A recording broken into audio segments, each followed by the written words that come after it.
Assalamualaikum warahmatullahi wabarakatuh. Waalaikumsalam. Kami dari kelompok 3 ingin mempresentasikan hasil materi yang telah kami diskusikan yang, berjudul Simpan Pinjam Koperasi. Sebelumnya kami akan memperkenalkan anggota kelompok 3 kami, yaitu yang pertama saya sendiri, Desi Ratnasari. Yang kedua ada M. Mahmud Rifai. Yang ketiga ada M. Saifuddin Zuhri. Langsung saja, kami di sini akan melanjutkan presentasi dari proyek kami yang pertama kemarin dari bab 1, dan sekarang melanjutkan untuk yang bab kedua, yaitu landasan teori. Dalam landasan teori ini yang pertama yaitu ada 2.1, pengertian koperasi simpan pinjam. Adalah suatu koperasi yang kegiatan usahanya menghimpun dan menyalurkan dana kepada para anggotanya dengan bunga yang rendah. Lanjut, Mas.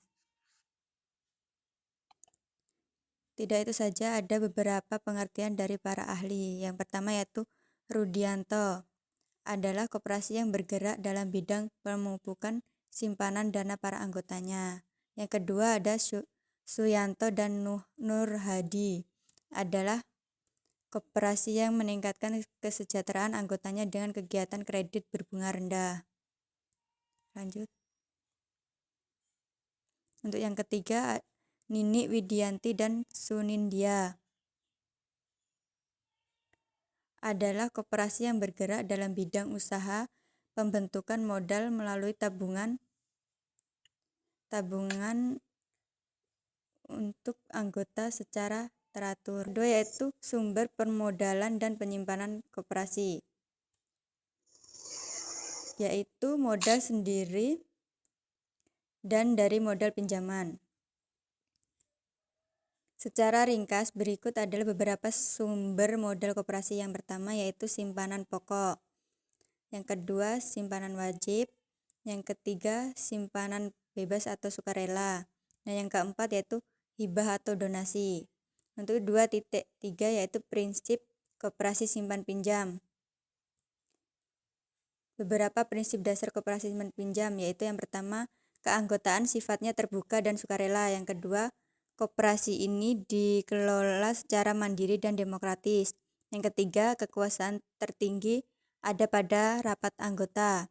Yang empat, laba koperasi dari sisa hasil usaha atau SHU diberikan kepada anggota secara adil sesuai sukarela.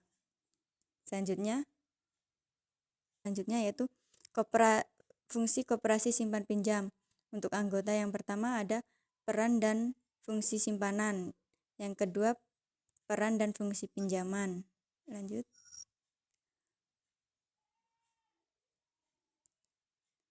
Untuk 2.4 yaitu contoh koperasi simpan pinjam. Yang pertama ada koperasi unit desa atau KUD yang biasanya didirikan di pedesaan dan menganut nilai kebersamaan. Yang kedua ada koperasi serba usaha atau KSU yang biasanya berdiri di pedesaan dan juga perkotaan. Tujuan utama KSU adalah untuk membantu para anggotanya dalam permodalan dan pengembangan usaha. Yang ketiga ada koperasi pasar, biasanya terdiri di pasaran di mana para anggotanya terdiri dari pedagang, kuli, panggul, dan lainnya. Untuk materi yang selanjutnya akan disampaikan oleh Mas Saifuddin Zuhri.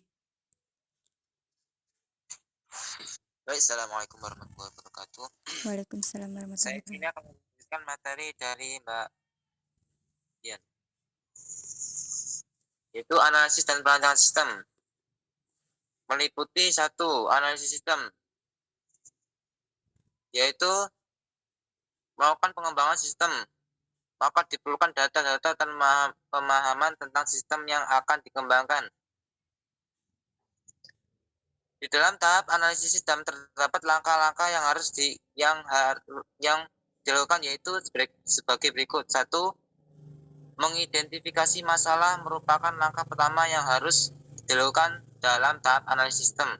Yang kedua, memahami kerja dari sistem yang ada dalam analisis. Kegiatan yang perlu dilakukan pada tahap ini yaitu Satu, menentukan jenis penelitian. Dua, merencanakan jadwal penelitian. Tiga, membuat agenda wawancara. Empat, mengumpulkan hasil penelitian. Yang ketiga, membuat laporan setelah semua proses analisis sistem selesai dilakukan. Tugas selanjutnya yaitu membuat laporan. B. Perancangan sistem.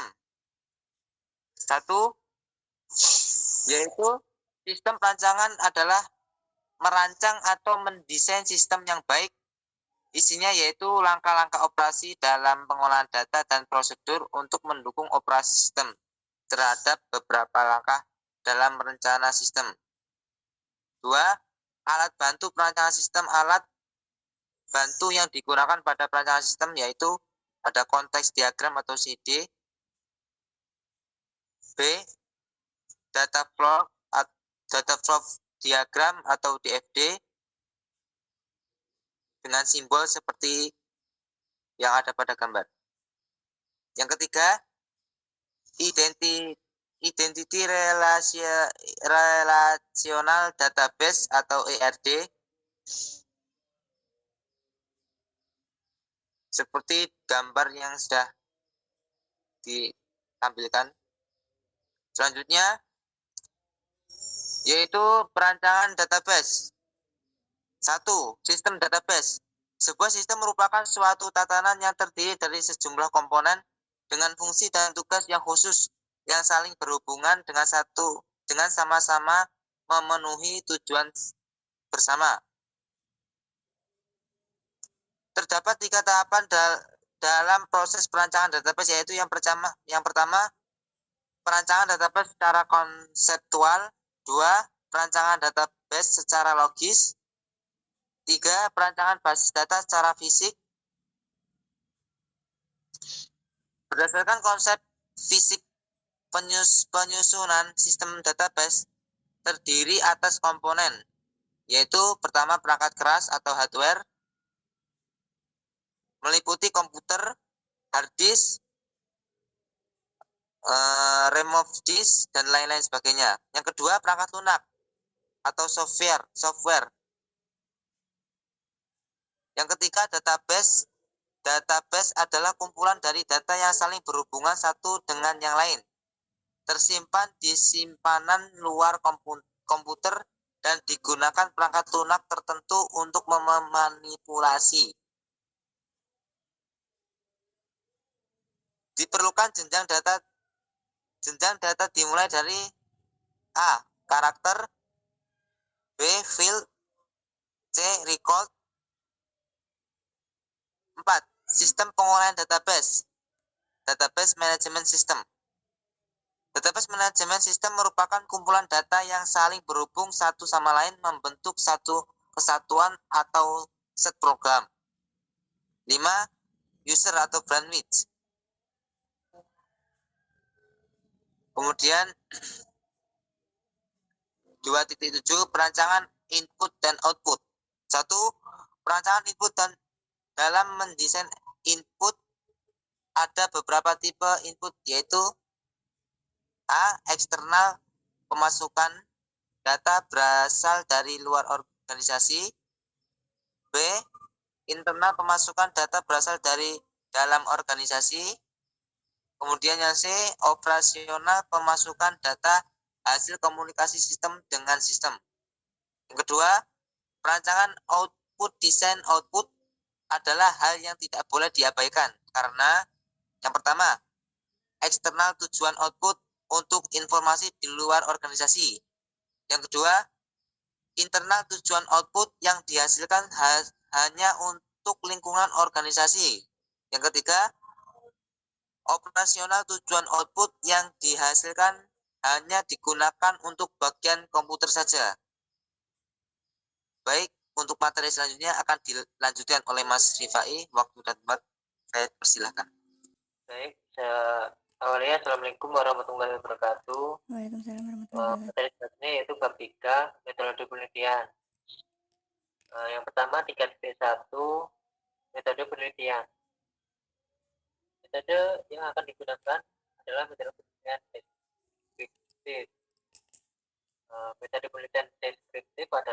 adalah metodologi untuk mengumpulkan informasi secara aktual dan rinci yang menjelaskan gejala-gejala yang ada, kemudian mengenali masalah atau memeriksa kondisi dan praktek-praktek yang berlaku. Dan 3.2 metode pengumpulan data. Pada laporan ini dipergunakan beberapa metode penelitian antara lain. Yang pertama, studi pustaka atau library research. Pada tahap ini, kegiatan yang dilakukan adalah mempelajari dan meneliti berbagai sumber bacaan yang mempunyai hubungan dengan permasalahan yang dihadapi dan yang dapat digunakan sebagai dasar dalam penelitian ini, seperti buku-buku penunjang kajian, internet, dan catatan-catatan. Yang kedua, wawancara atau interview. Pada penelitian ini, kegiatan ini merupakan serangkaian tanya jawab dan wawancara pada bagian-bagian yang berhubungan dengan masalah yang terkait. Dan 3.3 kerangka kerja atau framework. Untuk membantu dalam menyusun penelitian ini, maka perlu adanya susunan kerangka kerja yang jelas tahapan-tahapannya. Adapun kerangka kerja penelitian yang digunakan sebagai berikut. Yang pertama, studi literatur. Yang kedua, pengumpulan data. Yang ketiga, analisis sistem. Yang keempat, perancangan sistem. Dan yang kelima, pembuatan laporan. Dan 3.4, rancangan. Sebuah koperasi simpan pinjam membutuhkan perangkat lunak atau aplikasi yang dapat memudahkan dalam melakukan perhitungan pinjaman dan untuk mempermudah mengetahui anggota yang masih memiliki pinjaman. Dan selanjutnya 3.5 analisis. Sesuai data yang dikumpulkan, maka sebuah koperasi memerlukan beberapa fitur di program aplikasi koperasi simpan pinjam, yaitu fitur from input data anggota koperasi, from input tabungan, from input pinjaman, input angsuran, dan slip pinjaman anggota koperasi. Selanjutnya 3.6 desain. Aplikasi ini didesain menggunakan perangkat lunak Visual Basic. Selanjutnya 3.7 implementasi. Setelah desain tampilan di Visual Basic selesai, kemudian diprogram dengan bahasa pemrograman C++.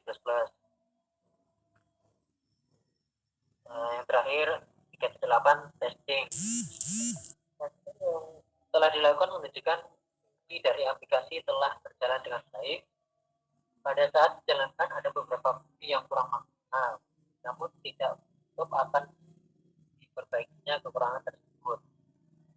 Sekian dari saya kembalikan ke moderator. Baiklah, itu yang dapat kami presentasikan. Bila ada kekurangan maupun salah kata, kami mohon maaf. Kami akhiri. Wassalamualaikum warahmatullahi wabarakatuh. Waalaikumsalam.